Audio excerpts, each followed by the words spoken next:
पूछ के मारी थी। हिंदू मुसलमान, मुसलमान हो कलमा पढ़ो। नहीं, हमें नहीं आता, हम हैं हिंदू।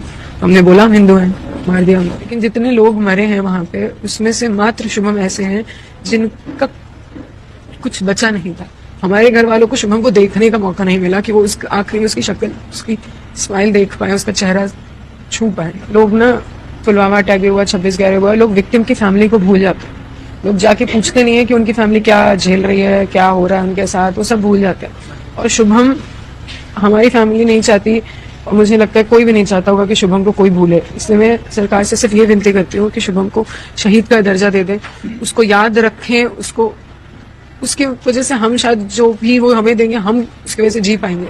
उसको शहीद का दर्जा मिलेगा तो ये फैमिली सर उठा के कह पाएगी कि हम हिंदू बोल के गए हैं, तो हमें उसका सरकार ने शहीद बोल के दर्जा दिया है। सबसे पहले आप ही लोगों पर हमला हुआ, अटैक हुआ। सबसे पहले वो घुसे ही वहीं से थे और पीछे से आए थे। सबसे पहली गोली उन्होंने शुभम को ही मारी थी, पूछ के मारी थी। हिंदू मुसलमान, मुसलमान हो कलमा पढ़ो। नहीं, हमें नहीं आता, हम हैं हिंदू। हमने बोला हम हिंदू हैं, मार दिया हमने। और वही लोग थे, वही पुलिस थे। लेकिन जिस तरह से शुभम ने वहां पर उनसे बात की थी, इस दौरान कुछ लोगों की जान भी बच गई।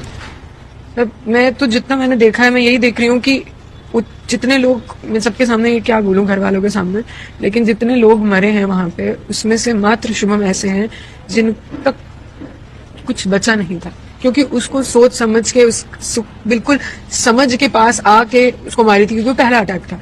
बाकी लोग तो उसके बाद अलर्ट हुए, भागने लगे, चीखने चिल्लाने लगे, तब इन्होंने उन्हें मारा है। वो पूरे बचे हैं, उनका पूरा शरीर है उनके पास। हमारे घर वालों को शुभम को देखने का मौका नहीं मिला कि वो उस आखिरी में उसकी शक्ल, उसकी स्माइल देख पाए, उसका चेहरा छू पाए। सर उस दिन तो मुझे नहीं लगता हमारे घर वालों की, आपको लग रहा होगा स्थिति ऐसी थी कि हम कुछ बोल पाएंगे। हम आप ही लोगों से बोल रहे हैं, आप ही हमारी बात वहां पहुंचाएंगे, आप ही हमारी मदद करेंगे। और हम उस दिन क्या बोलते हैं, उस दिन तो सब हुआ था। हमारे अंदर इतनी ताकत थोड़ी ना, इतनी समझ थोड़ी बन के बैठे हुए कि हमें ये करना है। हम तो उस दिन, देखिए, हमारा परिवार जिस तरीके की अब वेदना झेल रहा है, तो दुख के साथ हमारे हृदय में आक्रोश भी बहुत ज्यादा है। और हमारे बच्चे ने धर्म की रक्षा के लिए, क्योंकि आप कल्पना करिए कि जब आपके सामने ये पूछा जा रहा हो कि आप हिंदू हैं या मुस्लिम हैं, और सामने एक AK-47 लिए खड़ा हो, वहां पर भी हमारे बच्चे ने इतना साहस दिखाया। हिंदू धर्म की रक्षा के लिए उसने जान, अपना बलिदान देना उचित समझा और कहा कि हम हिंदू हैं।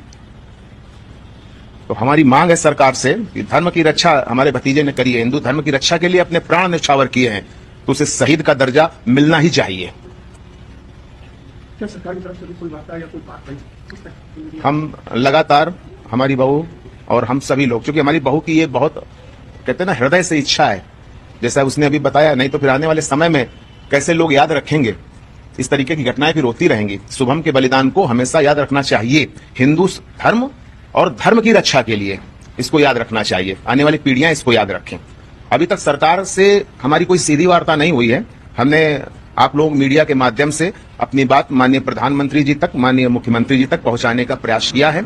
आने वाले समय में हम अपनी मांग किसी मुलाकात के माध्यम से, DM सर से मुलाकात करने का हम सोच रहे हैं, तो ये बात सरकार तक पहुंचाएंगे। आगे प्रधानमंत्री जी या माननीय मुख्यमंत्री जी अगर हमारे परिवार से मिलने का हमें समय देंगे, तो हम उनसे भी मिलकर अपनी मांग वहां पर ये रखेंगे।